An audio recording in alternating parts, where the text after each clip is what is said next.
The Malaysia Airlines flight with 239 people on board, including 4 Americans, has gone missing.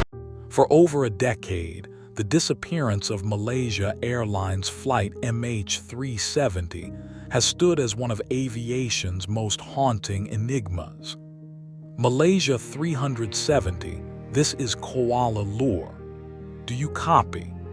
A modern aircraft vanishing without a trace, triggering an international search effort that spanned continents and oceans, but yielded few answers. While the official investigation exhausted conventional methods like radar, satellite data, and ocean drift modeling, some believe that we may be mistaken in our approach. For instance, a passenger's final message from MH370 was finally decoded, and it's terrifying.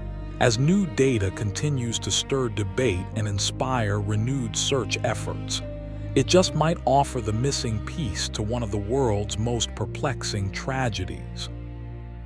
They have been able to shed more light on MH370's flight path. Let's walk through what we know and where we stand. MH370's haunting disappearance. More than a decade has passed since Malaysia Airlines Flight MH370 vanished into the night sky. And yet, the world remains haunted by the unanswered questions it left behind. The disappearance was a humanitarian tragedy, a technical failure, and a moment that shook public confidence in the systems meant to keep us safe in the skies. On March 8, 2014, what began as a routine red-eye flight from Kuala Lumpur to Beijing ended in a silence so complete that it fractured families, baffled investigators, and exposed startling gaps in global aviation infrastructure.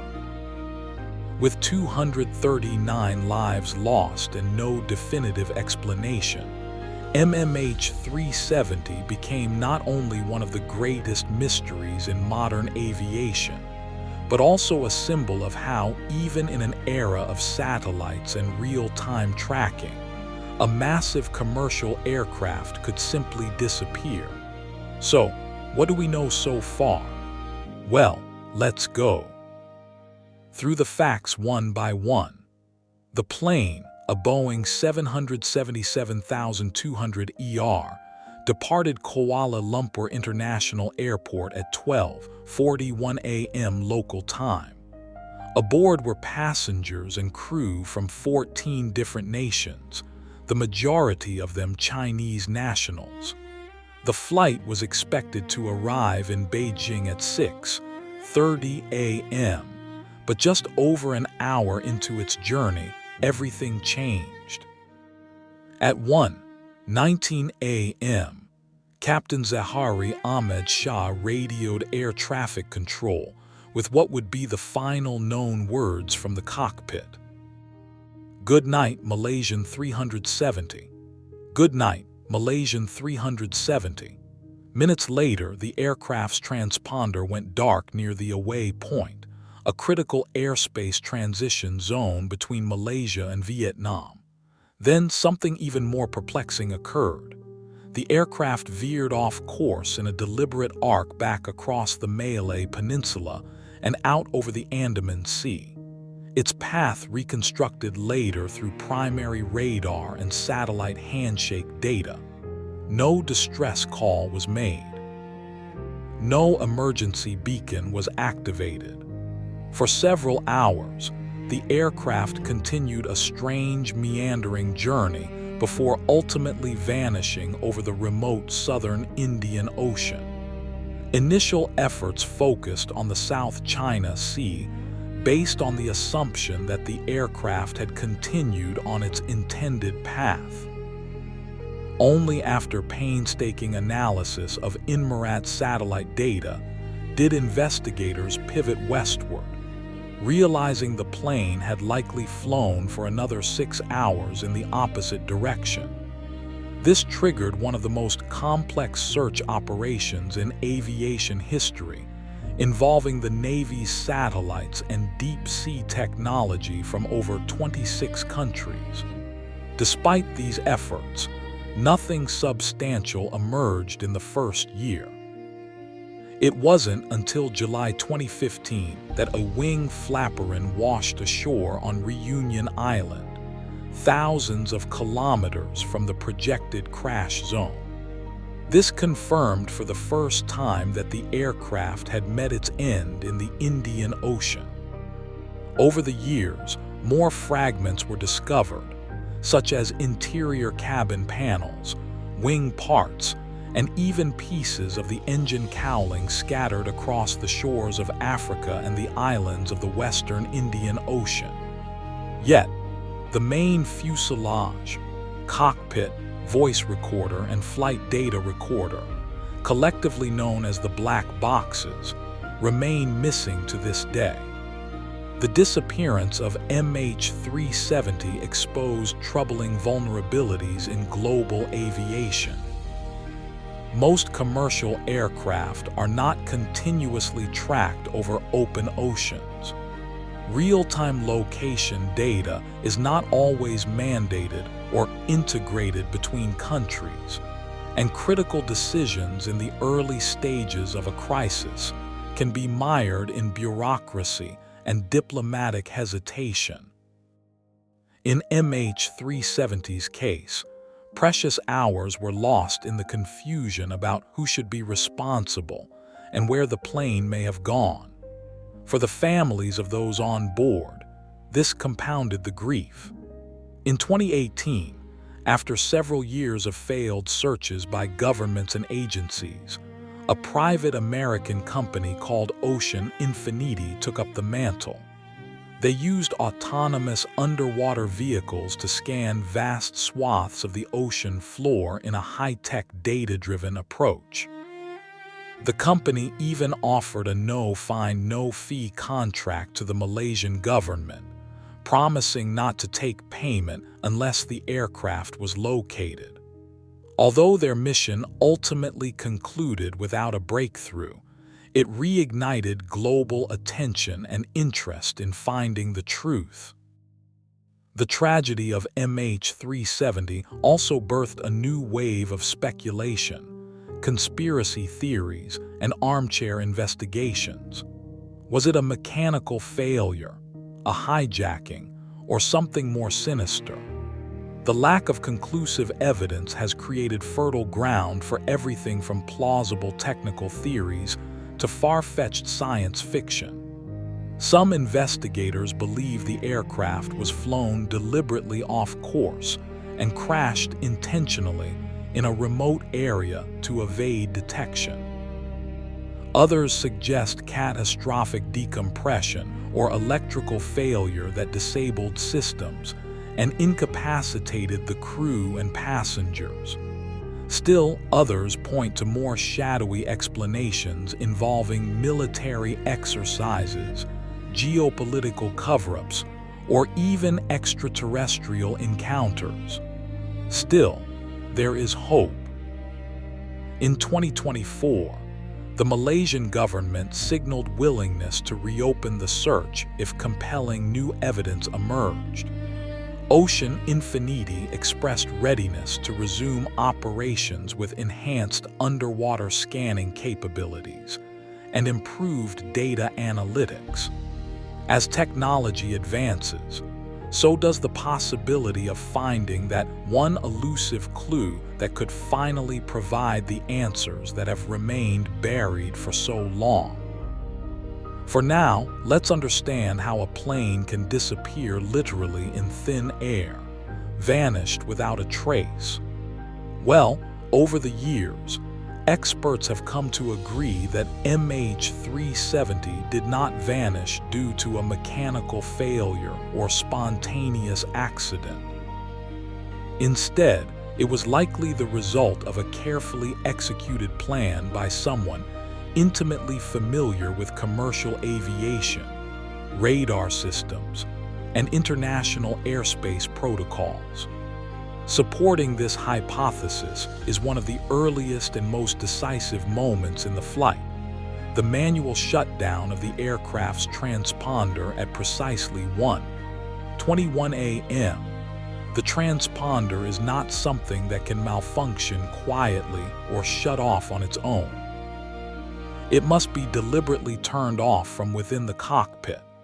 This severed the aircraft's link to civilian air traffic control, rendering it invisible to standard radar systems used by air navigation services. The timing was chillingly precise. It coincided exactly with the airspace handover between Malaysian and Vietnamese controllers. That interval, just a few minutes long, is one of the most vulnerable moments in any flight. A gap in active oversight where responsibility passes from one nation's radar system to another. Whoever disabled the transponder did so knowing this fact. The flight's subsequent path reinforces the theory of deliberate action. Rather than proceeding along its scheduled route toward Beijing, MH370 executed a sharp left turn, flying back across the Malay Peninsula and heading northwest into the Andaman Sea. This way, the aircraft avoided heavily monitored corridors and kept largely to areas of known radar weakness. At no point did the pilots issue a distress call, nor did any automated system send out an alert indicating mechanical failure. The silence was as deliberate as the route change. As MH370 continued its strange journey, it executed additional course changes that baffled investigators. The aircraft flew in what appeared to be calculated arcs, descending and ascending at intervals that defy explanations rooted in malfunction. It turned south after reaching the northern edge of the Andaman Sea, placing itself on a trajectory that would take it deep into the southern Indian Ocean, far from any landmass, shipping lanes, or conventional search zones. Crucially, this path avoided crossing directly into Thailand's Air Defense Identification Zone. Instead, it skirted just outside its perimeter while remaining in Malaysian airspace. This maneuver suggests intimate knowledge of military radar coverage in the region. Military radars eventually picked up the aircraft's signal, but only briefly and not in a way that prompted immediate interception. It was a ghost flight conducted with a level of planning that implies military-grade understanding. This sequence of actions strongly challenges the notion that MH370's disappearance was the result of a catastrophic technical failure. In such an event, one would expect either a sudden uncontrolled descent or a continuation along the autopilot's programmed course. Neither occurred. Instead, the aircraft flew for nearly 7 hours after losing contact, following a route inconsistent with any logical emergency diversion. The only explanation that accounts for these facts is human control, a person actively navigating the aircraft away from detection and toward oblivion. Some suggest that the plane was hijacked for a political purpose, with the intent of making it vanish in a way that would baffle investigators and authorities alike. Others believe the aircraft was taken over remotely, or that it was downed as part of a covert operation. But regardless of the theory, they all stem from the same inescapable premise. What happened to MH370 was not accidental. In any case, the world was not prepared for an aircraft to vanish in this way. The radar gaps over the ocean, the lack of mandatory satellite tracking, and the delays in initiating a cross-border investigation all revealed systemic weaknesses in how international aviation is managed. In response to MH370, new tracking mandates have since been introduced, including the requirement for aircraft to report their position every 15 minutes or even more frequently under certain conditions. These changes, while important, came too late for MH370's passengers and their families. The aircraft's trajectory into the southern Indian Ocean also appeared designed to minimize the chances of discovery. It is one of the most desolate regions on Earth, its depths uncharted, its currents strong, its remoteness a barrier to even the most technologically advanced search efforts.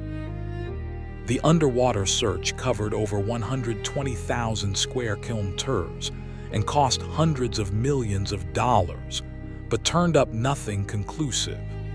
A second search by Ocean Infinity in 2018, using autonomous underwater vehicles and cutting-edge sonar, also came up empty. Yet even now in 2025, the company has expressed readiness to launch a third search with more refined data and improved mapping. But wait, we've unlocked more precious evidence in this regard. The AARS communication blackout. In commercial aviation, a car's or aircraft communications addressing and reporting system functions like a digital heartbeat between the plane and the ground. It automatically relays crucial information regarding flight status, aircraft systems, fuel levels, and engine performance to maintenance and airline operations teams. At 10:07 a.m. on March 8, 2014, while cruising over the South China Sea, MH370 sent what would be its final routine ACRS transmission. This was part of a scheduled update occurring every 30 minutes. The next expected transmission, due at 1:37 a.m., never came. This was no mere oversight.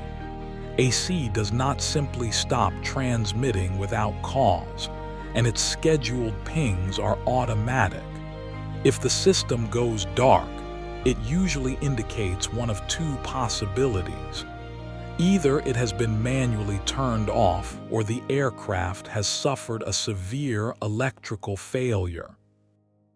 Yet over the following hours, the aircraft continued to fly across the sky, turn westward, cross peninsulas, and trace a long arc into the southern Indian Ocean, clearly indicating that electrical power was still functioning.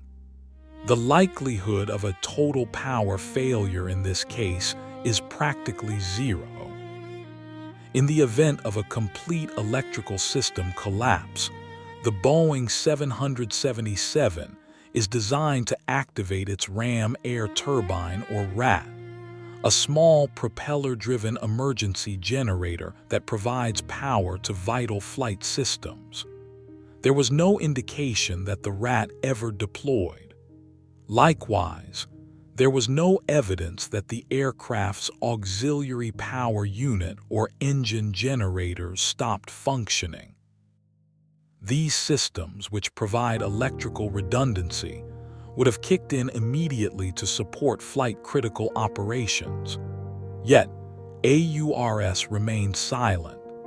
Adding a disturbing layer to this enigma is the fact that ACR and the aircraft's transponder, which was shut off around 1:21 a.m., operate independently. They are not connected through a single system that can be disabled by accident. This means whoever disabled AARS also at a later point switched off the transponder separately. Moreover, the process to disable AARS isn't as simple as toggling a cockpit switch. While pilots can request to stop specific AARS messages from being sent, fully severing it requires access to the aircraft's avionics bay, typically beneath the cockpit, a highly secure area off limits to passengers. This blackout could only have been executed by someone trained in aircraft systems. If there were still any lingering doubts about whether the AARS outage was part of a planned effort, they are further dispelled by what happened next. Approximately 20 to 30 minutes after the blackout, MH370's Satellite Data Unit, or SDU, responsible for relaying SATCOM or satellite communications, was mysteriously powered back on. The SDU had gone offline, likely as part of the AARS shutdown, but came back up around 2:25 a.m., allowing it to begin automatically sending hourly handshake signals to the Inmarsat satellite network. These handshakes, which are like the aircraft digitally announcing, "I'm still here," are what ultimately enabled investigators to map the plane's rough flight path deep into the Indian Ocean. The key question, then, is why would anyone turn SATCOM back on? If the plane were suffering from an emergency and power had been restored, the pilots would almost certainly have re-established voice communications or issued a mayday call. But that never happened.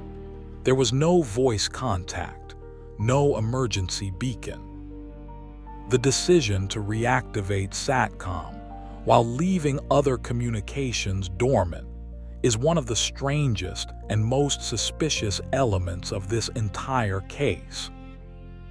It suggests that whoever was handling the aircraft in those final hours was turning systems on and off at will, managing the information visible to the outside world. Furthermore, the reactivation of SATCOM directly led to the satellite data that investigators used to draw the so-called seventh arc, the estimated final resting area for the aircraft in the remote southern Indian Ocean. The irony is stark. In trying to disappear, the person responsible unknowingly left behind just enough digital breadcrumbs for investigators to begin triangulating MH370's last movements. Still, even with this data, the precise location of the crash has never been found. The underwater searches, which covered nearly 120,000 square km, yielded nothing conclusive beyond scattered pieces of debris found on Indian Ocean islands years later. The implications of this go far beyond a single plane. MH370 exposed how even the most modern aircraft flying in the 21st century can be made to vanish with a few key strokes and switch toggles if the right person is in control.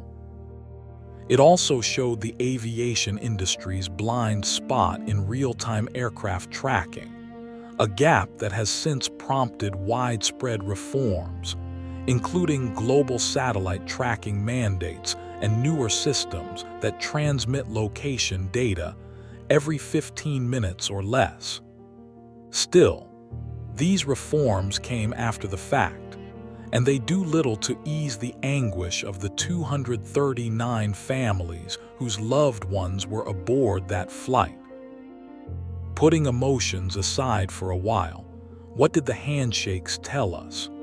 The 7 handshakes. The first notable satellite ping from the flight's SATCOM came at 2:25 a.m. on March 8, 2014, roughly an hour after MH370's last known radar position. This logon request by the aircraft's SATCOM system indicated that the system had either been turned back on or rebooted.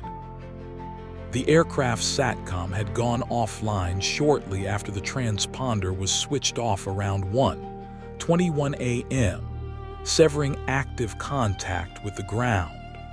But this unexpected log-on shows that someone on board, likely with technical knowledge, manually restored power to the system, allowing it to reconnect within Mars's satellite network.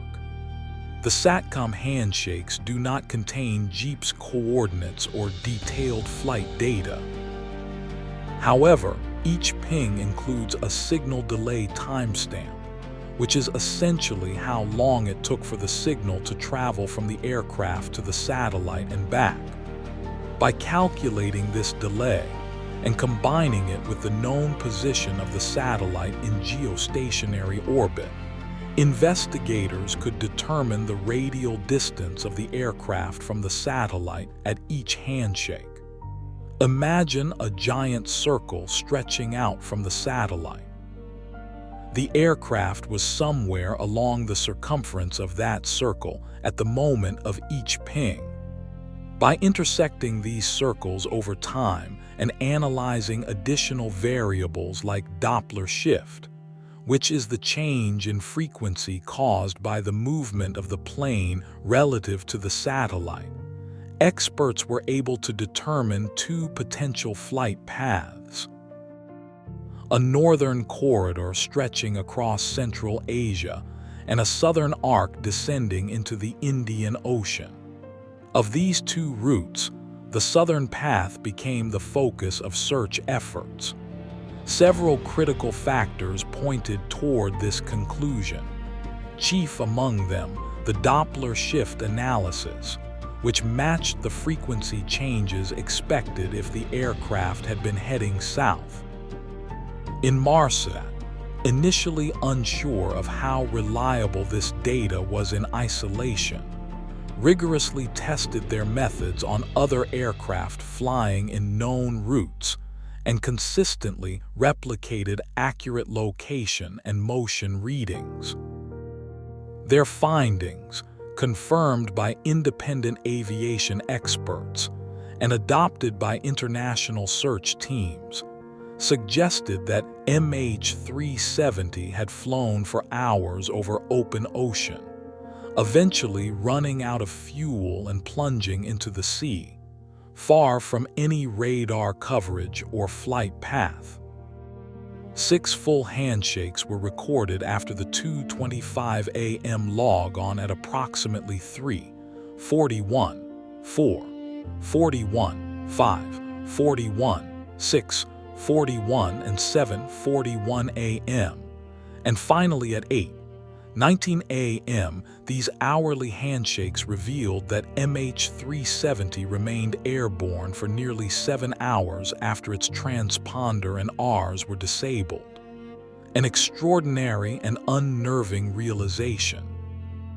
It eliminates the possibility of a sudden mechanical catastrophe or explosive decompression.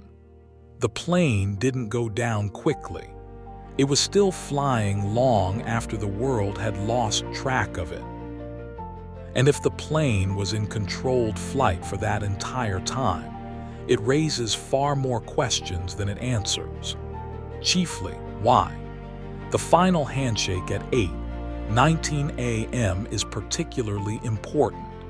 It included an unusual partial handshake shortly before the main signal, which investigators interpreted as either a failed loon attempt or a power interruption. This anomaly has been linked to the aircraft's engines flaming out as it ran out of fuel. When the main engine ceased functioning on a Boeing 777, the Auxiliary Power Unit, or APU, a backup system, kicks in, supplying power briefly to key systems.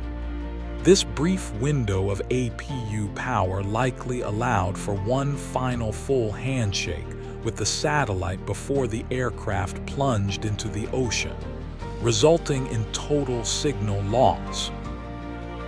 No further handshakes occurred at 9:19 a.m., strongly suggesting the plane was no longer airborne. The last confirmed ping allowed analysts to draw a curved line over the southern Indian Ocean, commonly referred to as the 7th arc, representing the last known signal range. Based on fuel calculations, aircraft speed estimates, and autopilot behavior modeling, analysts narrowed the likely impact zone to a region west of Australia. This vast expanse of ocean deeper than Mount Everest is tall and buffeted by violent currents became the primary search area for the years that followed. Yet, despite covering nearly 120,000 square km of seabed, with some of the world's most advanced sonar and submersible technologies, the main wreckage of MH370 was never located. But the story does not end here. It just can't. And there is a dangerous twist here, too. Passengers' final message finally decoded. Amid the immediate chaos and search efforts, investigators quickly uncovered a potentially explosive detail. 2 passengers on the missing flight were traveling using stolen passports. The 2 individuals in question were later identified as Pariya Nur Mohammed Murdad, a 19-year-old Iranian, and Delivar Seed Mohammed Risa, aged 29, also from Iran. Both had boarded the flight in Kuala Lumpur using fraudulent travel documents, Austrian and Italian passports that had been stolen in Thailand prior to the incident. Pariya was using the passport of Christian Kosel, an Austrian national whose passport had gone missing in 2012, while Delivar was using the identity of Luigi Moraldi, an Italian whose passport had been stolen in 2013. This revelation came to light within 48 hours of the plane's disappearance, after relatives of the real passport holders contacted authorities upon hearing that their names were on the flight manifest. When investigators confirmed that the real Kosel and Moraldi were alive and safe, the focus shifted quickly to the imposters. Interpol immediately flagged the stolen documents, and within days, images from Kuala Lumpur International Airport's CCTV were released to the public, showing the 2 men going through security together. Suspicion intensified due to the apparent coordination and timing of their travel, with many fearing that they could be part of a larger plot, potentially a hijacking, sabotage, or act of terror. At that moment, international attention fixated on the possibility that MH370 had fallen victim to an orchestrated attack. But as the dust began to settle, a more human and far less sinister story emerged. The younger of the 2, Pariya Nur Mohammed Murdad, was revealed to have been attempting to reach Germany, where his mother resided. According to reports from Malaysian police and statements by Iranian officials, Pora had been seeking political asylum in Europe. He had flown to Kuala Lumpur from Iran using his real passport. And from there, he intended to use the stolen Austrian passport to board a connecting flight from Beijing to Amsterdam and ultimately to Germany.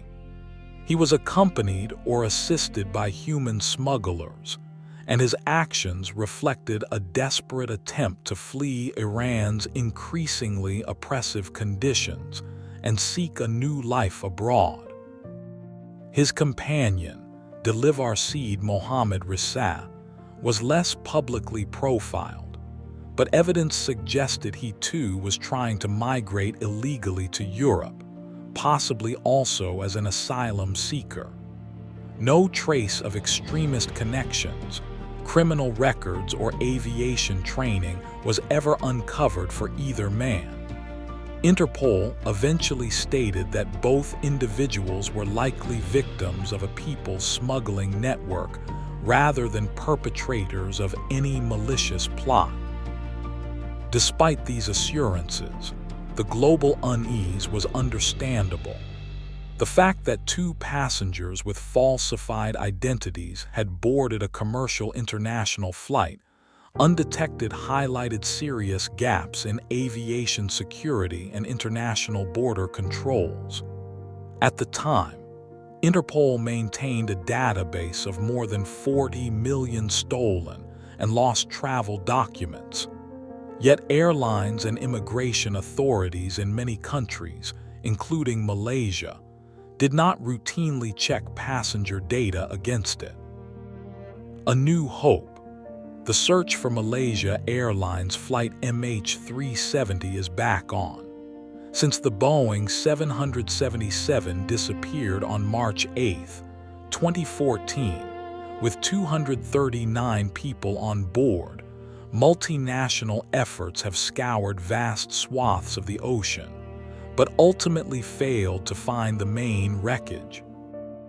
What sets this new search apart is a fusion of emerging technologies, enhanced data interpretation, improved ocean current modeling, and the unrelenting efforts of victims' families. The revival is largely credited to advances in remote sensing and oceanographic modeling.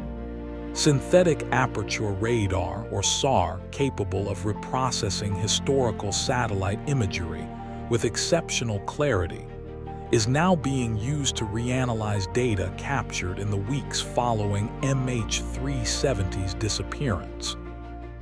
Preliminary reviews suggest that possible debris fields previously overlooked may have been captured by ESA and NASA satellites in March 2014. Simultaneously, AI and machine learning tools are being applied to massive data sets from sonar and satellite sources, enabling analysts to detect patterns and anomalies far beyond what was previously possible. Ocean drift modeling has seen remarkable improvement as well. Since the Flaperon washed up on Reunion Island in July 2015, followed by confirmed debris in Mozambique, Tanzania, and Madagascar, scientists have developed far more accurate simulations of how ocean currents could have carried the wreckage from the likely crash site. These new models have tightened the estimate of MH370's point of origin in the ocean, dramatically reducing the search area and raising confidence in the probability of success. Now leading the charge is Ocean Infinity, a private marine robotics company whose 2018 expedition covered 112,000 km of seafloor using autonomous underwater vehicles. While the mission didn't locate the wreckage, the team gained invaluable insight into the seafloor terrain. This time, Ocean Infinity returns with even more advanced technology. An upgraded fleet of uncrewed surface vessels and AUVs capable of deeper dives, longer missions, and AI-assisted mapping.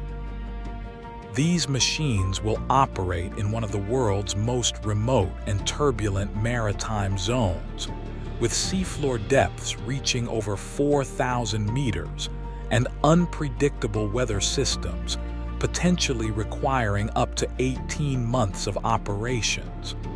What makes this mission bolder is Ocean Infinity's no-find, no-fee proposal. If the wreckage is found, the company will receive up to $70 million from the Malaysian government. If not, it walks away unpaid. The model reflects both the company's confidence in its tools and its ambition to set a new benchmark for private sector involvement in global-scale search missions. Ocean Infinity has already recovered the Argentine Navy's Ra San Juan and the bulk carrier Stellar Daisy. Both difficult missions, but MH370 remains the ultimate challenge. Central to the renewed operation is a reanalysis of the handshake signals transmitted by MH370 after losing radar contact. These 7 pings recorded by the Inmarsat satellite network helped investigators estimate the aircraft's path through burst timing offset and burst frequency offset metrics. While this data pointed to a southern arc ending in the Indian Ocean, it lacked precision. Today's tools, including enhanced signal processing and refined mathematical modeling, have allowed experts to revisit the same data with a sharper focus, revealing new interpretations and narrowing down previously ambiguous zones. These improvements, when combined with revised drift simulations, have directed the search to a specific area just outside prior priority zones, an area potentially overlooked due to earlier limitations in sonar resolution or seafloor complexity. But perhaps the most controversial and compelling addition to the investigation is the integration of SPR, short for Weak Signal Propagation Reporter data, introduced by independent researcher Richard Godfrey. Originally designed to track atmospheric radio signals across the globe, the SPR network collects disruptions caused by objects like aircraft passing through radio transmission paths. Godfrey argues that MH370's movements disrupted over 500 best PR paths on the night of its disappearance, creating a traceable flight path that aligns with, but also deviates from previously established models. His analysis suggests that MH370 may not have simply flown south on autopilot until fuel exhaustion. Instead, he proposes the aircraft executed deliberate maneuvers, possibly including figure-8 patterns and holding loops, suggesting the flight remained under manual control far longer than assumed. Even more startling, Godfrey's reconstructed path closely mirrors segments of a simulated flight route discovered on Captain Zahari Ahmed Shah's home flight simulator. While initially dismissed as a coincidence, the similarities now appear more than incidental, hinting at possible premeditation. Godfrey's work, though innovative, has faced criticism. Skeptics argue that DPR was never intended to track fast-moving aircraft and lacks the resolution of radar or satellite data. Its accuracy is questioned due to susceptibility to atmospheric noise and the absence of peer-reviewed aviation applications. Still, proponents argue that it opens a new frontier in forensic signal analysis and embodies the importance of unconventional thinking in complex investigations. In any case, this renewed search for MH370 goes beyond recovering a plane. It symbolizes our determination to confront ambiguity with science, to channel grief into action, and to turn technological progress into tangible answers. Whether or not SPR is ultimately validated, it has expanded the investigative toolbox and ensured that MH370 remains a living pursuit, not a forgotten tragedy. As Ocean Infinity prepares to return to the depths, the mission is not just a quest for wreckage, but also a reflection of the global community's unwillingness to let their story remain unfinished. Well, that's it for now. Thanks for watching. Did you like this video? If you did, please consider liking, dropping a comment, and hitting the subscribe button so that you don't miss out on our new uploads. Also, don't miss this video you see on your screen right now. It's truly unbelievable.